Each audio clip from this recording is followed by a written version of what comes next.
গ্রামের ওই বস্তিতে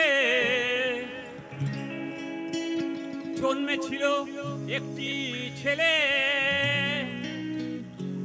মা তার কাঁদে, ছেলেটি মরে গেছে। হায়রে হায় বাংলাদেশ, বাংলাদেশ, বাংলাদেশ,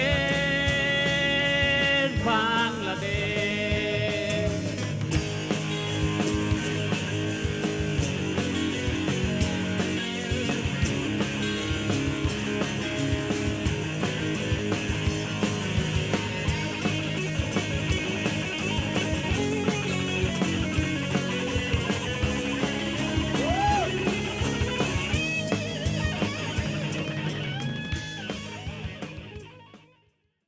আপনার জন্ম কি এই বাড়িতেই? না, আমার জন্ম আজিমপুর। আজিমপুরে। আজিমপুর কলোনিতে, 10 নম্বর কলোনিতে 1950-তে 28শে ফেব্রুয়ারি। ওইখানে ছোটবেলায় কাটে আর কি অনেক রকম কাহিনী। 1952 সালের পরে ওনারা তো আন্দোলন তো চলতেইছে। তখন আমি ছোট, 3 বছর 3.5 বছর। ওই জানলায় দাঁড়ায় থাকতাম, একতলায় থাকতাম তো। আর আজিমপুর কলোনিটাই ছিল মেইন সেন্টার আর সব কিছু। ওইখানে যা কিছু হইতো, সংস্কৃতি সংস্কৃতি যা কিছু সব কিছু ওইখানে। তো লতিফ ভাই গান গীত হারমোনিয়াম গলায়, ওরা আমার মুখের ভাষা কাইরে নিতে চায়, কইব না ভাই কইব না, অন্য কথা কইব না, যাই যদি ভাই দিমুই সাদের প্রাণ। ওই গান ওই যে শুনছি এখনো মনে হয় কথাগুলি। তারপরে আসলে যেসব ঘটনা ঘটতো, বড় মাঠ ছিল, ছোটবেলায় পিটি করতাম, গান শিখতাম, ইন্ডি বিন্ডি সিন্ডি। মানে গান কি শিখছেন কখনো? না, আমি গান হাতে কলমে কোনোদিন শিখিনি, শুনেছেন আর কি। যেটা শুনতাম ওটা হুবহু গাইতে পারতাম আর কি, একদম ওই রকম টোনে। হেমন্তর গান হেমন্তর মতো, শ্যামলের গান শ্যামলের মতো, তারপরে আমাদের আব্দুল আলিমের গান আব্দুল আলিমের মতো, এরকম একটা ছিল আর কি। এরকম করতে করতে আমি নিজে বানাইছেন, আবার গান গেতাম, মানুষকে কলোনিতে একটু উঠতে পারি চেঁচাইতাম, মানুষকে ফকিরের গলায় গান গেতাম। তারপরে এইভাবে উঠতে উঠতে একটু যখন উঠতে বয়স ক্লাস 9-10 এরকম দিকে, তখন বুঝলাম যে আমরা পাকিস্তান সরকার আমাদেরকে ঠকায়, এটা আমাদের ব্রেন্ডে ঢুকলো আর কি। স্টুডেন্ট লাইফ একটু বিপ্লবী মাইন্ডেড হইলাম।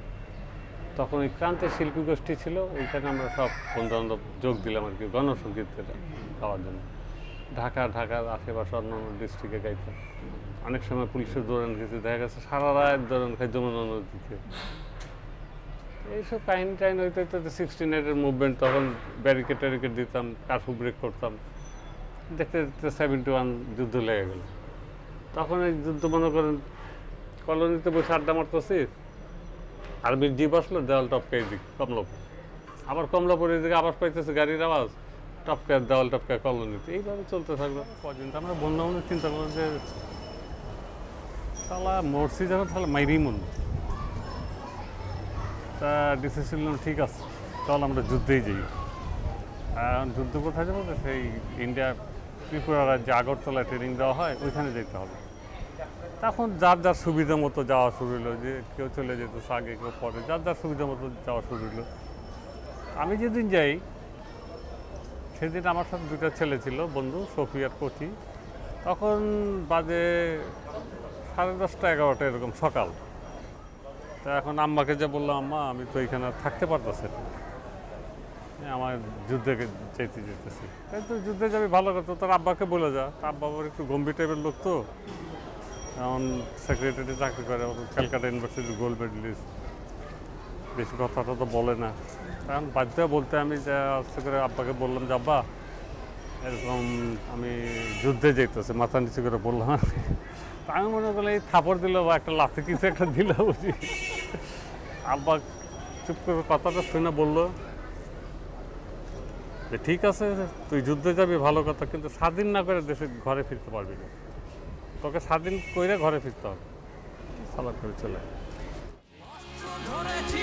যুদ্ধ করেছি, রেখেছি বাংলার মান।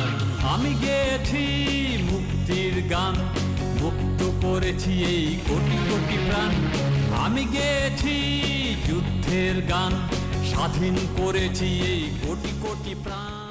এখন তো বাসে টাসে উঠা যায় না, পাঞ্জাবিদেরই আর আমি ইয়াং ছেলেবেলে ধরলেই অসুবিধা। এইসব মনে করেন যে ঢাকার থেকে শুরু হলো হাঁটা, গ্রামগঞ্জ দিয়ে হাঁটা, কোনো জায়গায় আবার নদীপথ, নৌকা, এভাবে মেনলি ম্যাক্সিমামটা হাঁটাই বর্ডার পর্যন্ত। সে আগরতলা পর্যন্ত আমাদের হাইটে যেতে হচ্ছে। মধ্যে আবার পড়লো রাত্রে এক গ্রামে, সেইখানে আবার আমাদেরকে গ্রামবাসীরা সন্দেহ করলো, রাজশাহী ইউনিভার্সিটির একটা ছেলে ছিল, সে জেরা শুরু করলো, প্রশ্নবস্ত, সে লিডার টাইপের, সত্যিকারে কিনা আমরা যুদ্ধে যেতেছি যাচাই টাচাই করলো, কইরা টেরা করলো কি বুঝছেন, একটা গোয়াল ঘরে আমাদের রাখতে দিল, রিস্ক নিল না, ফ্যামিলির সাথে থাকতে দিল না। আর গোয়াল ঘরে এদিকে গোয়াল ঘরে গন্ধ, আর এদিকে মশার কামড়, আর কি রাত্রে ঘুমায় কোনো মতো গেল। তারপরে ভোরবেলা একটু কি রুটি টুটি খাইতে দিল, আবার তখন সেই হাঁটতে হাঁটতে জানের কিছুই নেই হাত পায়ে পৌঁছাইলাম। পরে আমাদের আগে যারা ছিল ভাগ্য ভালো, ওদের দিকে যে আগরতলা শহরে ঘুরতেছে, দেখো ওদের পাইলাম, পরে ওদের সাথে ওখানে চলে গেলাম সোজা 45 মিনিট ধরে মেলাঘর ক্যাম্প। বিশাল শালবন, বুঝছেন, পাহাড়ি এলাকা, একদম খুব সুন্দর জায়গা, বিল টিল আছে। ওইখানে আমরা ট্রেনিং নিলাম, তারপর ফ্রন্টে ফাইট করলাম। তারপরে ওইখানকে আর আনন্দ যুদ্ধের সময় থাকে, আবার তাড়াতাড়ি যাও গ্যারেন্টি যুদ্ধে ঢাকায় যাও। ঢাকা শহর আশেপাশে ড্যামরা, যাত্রাবাড়ি, গুলশান, একদম ইসাপুর পর্যন্ত এইসব পুরো বেল্ট আমরা অপারেশন করি। এখানেও দুইটা ফ্রন্ট ফাইট করতে হয়েছে, একটা তেরমনিতে আর একটা ইসাপুরে। তারপর 7 দিন হইল, আসলাম এই সাবারে চালান এই আর কি। আচ্ছা, মানে এই যুদ্ধের বিষয়টা আপনার গানে কিভাবে আসলে? তখন ক্যাম্প লাইফে বানায়সানের গান যেগুলি করতাম, মজা করতাম। হ্যাঁ, তো গ্রেনেড বক্স, খুন্তি, থালা বাসন যা ছিল আর কি, ওখানে তো যন্ত্রপাতি নাই, ওগুলি বাজায় আমরা মজা করতাম। আরে হেভি যন্ত্র, মানে শাল বন বিশাল, ওই বেড়া ঝাঁপ দিছে, হ্যাঁ, বেড়াকে ছেলেরা ওস্তাদ পর্যন্ত চলে আসে, খুব মজা। ওইখানে আমরা একটা গণসঙ্গীতের আসর করছিলাম, সব কান্তছে, মনে করেন হাজার হাজার মানুষ। কোনোদিন ওইটাই কি আমাদের এখনকার পপ গান? হ্যাঁ, ওইটাই পপ। ওই পপ ছোটোবেলার থেকে ওই পপ গানে আমরা তো তখন নিজস্ব গণ্ডির ভিত্তি ছিল আর কি, ফ্রেন্ড সার্কেল বা আশেপাশে যারা। আস্তে আস্তে এটা 7 দিনের পরে যখন একটা পপের বাতাস ছড়ায়, তখন চিন্তা করলাম যে আমরা একটা ডাইরেক্ট শো করি। তখন বিটেলস, শ্যাডোজ, রোলিং স্টোন, এরা খুব নাম করা, বুঝছেন না, তাদের এলপিগুলি আমাদের এখানে আসতো। তখন তো আমরা এগুলি গান শুনতাম, ভালো লাগতো। তখন একটু লং হেয়ার রাখতাম, সানগ্লাস করতাম, স্টাইলটা, হ্যাঁ, একটু পোস্ট মারতাম, বুঝছেন না, একটু ভাবটাপ নিতাম। তো এইগুলি করতে খুব শৌখিন ছিলাম। তো ওই সব থেকে আর কি জিনিসটা আইসা গেছে আর কি। আপনি বারবারই বলতেছিলেন কিন্তু গণসঙ্গীতের কথা। হ্যাঁ, এইটাই যে আমি যে আমাদের যে আপনার পপ সঙ্গীত কোন ব্যান্ড সঙ্গীত যাইতেন, এটা কিন্তু মেনলি আমার হচ্ছে যুদ্ধ গণসঙ্গীত, মানুষকে চেতানোর জন্য, উৎসাহ দেওয়ার জন্য, জাগানোর জন্য কিন্তু আমার গান গাওয়া। পপ সম্রাট, গুরু টাকা পয়সা, ধান্দা ফিকির, এর জন্য কিন্তু আমার কোনো হেডেক নেই বা চিন্তাও নেই যে এগুলি মেনটেন করতে হবে। আমার এখন পর্যন্ত একটা যুদ্ধই চলতেছে। আমার মনে করেন যে আমি ওই যে একটা ইংরেজ যেতেছে ফরেনার্স, দেখা গেল বাঙালির সব বল্লা ঝাঁকের মতো পৃথিবীতে সার সার সার সার, খুব প্রেস্টিজে লাগতো। একই পৃথিবীতে থাকি, এত ব্যস্ত, এটা কীভাবে আমি ধুমকা ধামকে খেদায় খোঁজে বাইরে বেরো থাকবে, ওরা একটা বিরক্ত হইতেছে। আমি তো না, এটা হইতে পারে না। এই আমার যুদ্ধই যে আমরা একই পৃথিবীতে থাকি, লিভিং স্ট্যান্ডার্ডটা আমাদের এক, গরিব হইতে পারি, লিভিং স্ট্যান্ডার্ডটা আমাদের হাই হইতে হবে। এই যুদ্ধটা আমি মনে করেন দিন বদলটা আমার কিন্তু স্বাধীনের পরেই ইংলিশ গান ফালাই কিন্তু বাংলা গান ধরে হলো।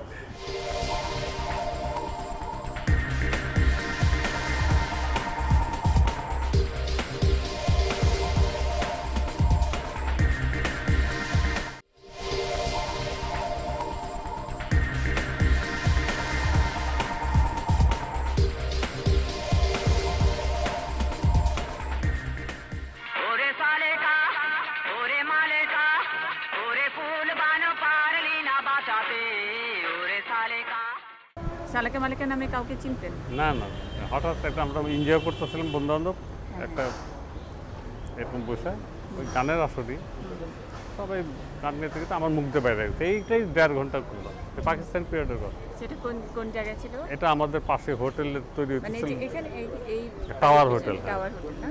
আচ্ছা, ওটা দোতলা ছাদ, ওই নীলও ছিল, রিংগুলি আছে, রিং দিয়ে বেল বানাইছে, পানির ট্যাঙ্কের উপরে ড্রাম বানাইছে, আর আমরা সব মানে মজা করতেছি। আর আমার মুখটা বেড়ে গেলো সালিকা মালে করে ফুলবানো সালি, এইটার উপরে 1.5 ঘন্টা। পরে চিন্তা করলাম এটা যদি যখন পপ গান গাই আর কি 72 করে, তখন যদি এইটা গান বানাইলে তো ভালো হবে, এই গান বানাবো, আর এই বাম্পার হিট হয়ে গেছে। আপনাকে যে সবাই গুরু মানে এই যে গুরু শিষ্যের ব্যাপার, আপনি যতদিন বেঁচে থাকবেন বাঙালির মনের মধ্যে আপনি ততদিনই গুরু। এই এই গুরুর ব্যাপারটিকে আপনি কিভাবে দেখেন? এইটা আমাকে কোনো ব্যাপার না, এটা হয়তো একজন ভালোবেসে আবেগের ডাকে বলে, এটা একটা সংবর্ধনা করে। প্রথম খুব খারাপ লাগতো, অসহ্য লাগতো, এখন হয়ে গেছে আর কি। কেন অসহ্য লাগতো এটা? এইটা কি রাখে, আর আজম ভাই কর না তাইলি তো এটা আবার কি কর, গুরু আমি গুরু না কে গরু গো। আরেকটা জিনিস, এই প্রজন্মের জন্য যারা গান করছে এবং বিশেষ করে পপ, বাংলাদেশের পপ নিয়ে আপনার না এখন ভালো অবস্থায় তো আছে, মোটামুটি যারাই করতেছে তারা মিউজিক লাইনে খুবই পারদর্শী, আনারি বলে কিছু নেই, এখন খুব পারফেক্ট মিউজিক হচ্ছে এবং আরও উন্নত মিউজিক হবে, আমি এটা বিশ্বাস করি।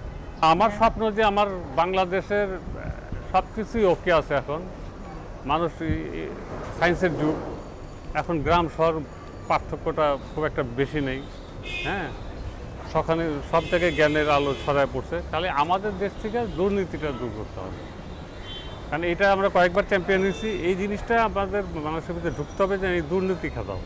এখন সরকার খেদাক আর পাবলিক খেদাক, যেভাবে এটা খেদাতে পারলেই আমরা পৃথিবীর বুকে মানুষ হিসেবে দাঁড়িয়ে পারবো।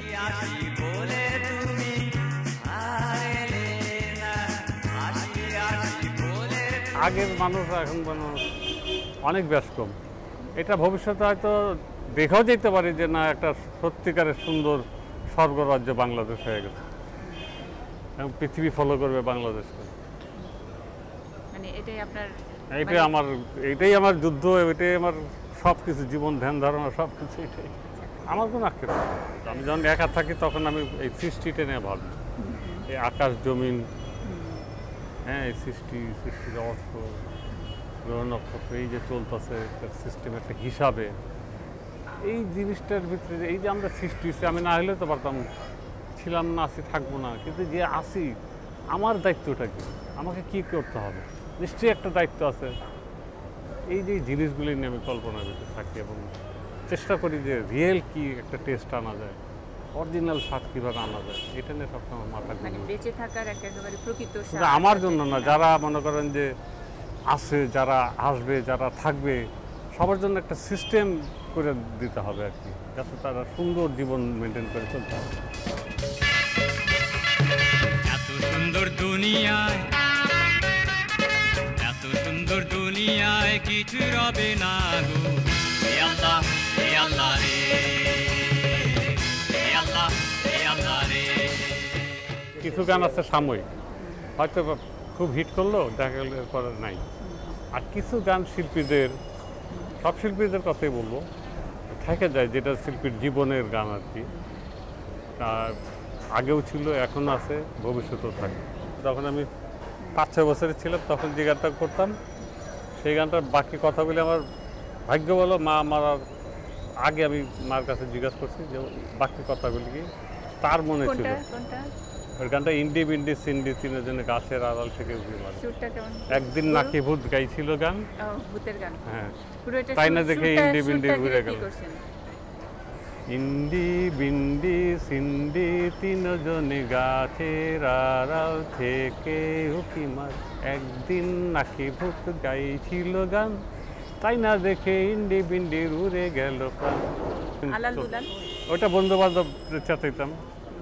আমার 2 ফ্রেন্ড ছিল, একজন জাহাঙ্গীর, একজন শাহজাহান, ওদের টাইটেল নাম দিয়েছিল, খুব রসিক ছেলে ছিল আলমগীর, ওঠো লঞ্চ অ্যাক্সিডেন্টে মারা গেছে বেচারা, ওই আলাদুল্লাহ টাইটেল দিয়েছিল। আর ফাদারের চুল ছিল না, টাক পাতা, ওইখানে একটা লোহার পুল ছিল, সাইকেলটার বেল বাজায় থেকে ওই মতো দিয়ে আর প্যাডেল মারতো না, ঘুরে আইসা সোজা আইসা গাড়িতে বাসায় নেমে যেত। আমরা ওই চেতাইতাম, ওই টাইটেল দিচ্ছিল আলাদুল্লাহ 2 ভাই, বুঝছেন? আমরা ওই মজা করে আড্ডায় আলাদুল্লাহ তাদের বাবা হাজিজান করে দেবানন্দ পেতাম। আবার দেবানন্দ মানে তো ইন্ডিয়ার হিরো তখন, সুন্দর নায়ক সবচেয়ে দেবানন্দ, তার বাপরে উল্টা দিচ্ছে আর কি, দেবানন্দ টাইটেল দিত। ওইভাবে গানটা পরে যখন দেখলাম এটা একটা বাচ্চাদের গান করলে খুব ভালো গান হবে, তখন আমার আলম খানটা বললাম যে এখন হাতির পুল আছে, চাংখার কুল আছে, আর কত কুলের নাম আছে, কুলটার নাম দিল ভালো, তারপর চাংখার কুল দেখি সব মজা।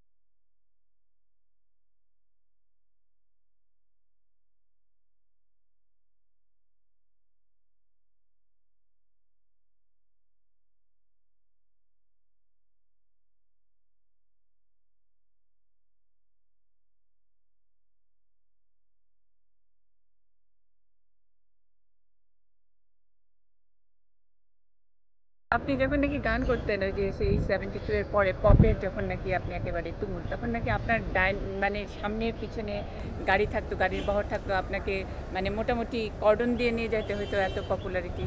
সবসময় দেখা যেত দিদি ভিড় ভাট্টা লাগিয়ে দিচ্ছে। এই জিনিসটা এখন স্বাভাবিক হয়ে গেছে আর কি।